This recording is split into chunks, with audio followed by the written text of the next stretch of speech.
Almost 10-15 kilometres నుంచి లో fuel చూపిస్తుంది. పెట్రోల్ బంక్ ఎక్కడ దొరకలేదు. ఎలా అనుకున్నాము, ఫైనల్లీ ఒక్క పెట్రోల్ బంక్ అయితే దొరికింది. 300 కిలోమీటర్స్ అయితే వచ్చింది. సింగిల్ పాయింట్ చూపిస్తుంది.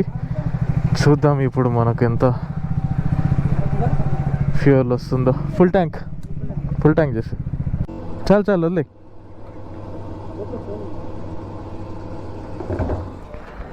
9.83 లీటర్స్ పట్టింది. అందరికీ లో ఆన్ ఫ్యూలే. అందరు టెన్షన్గా వచ్చారు.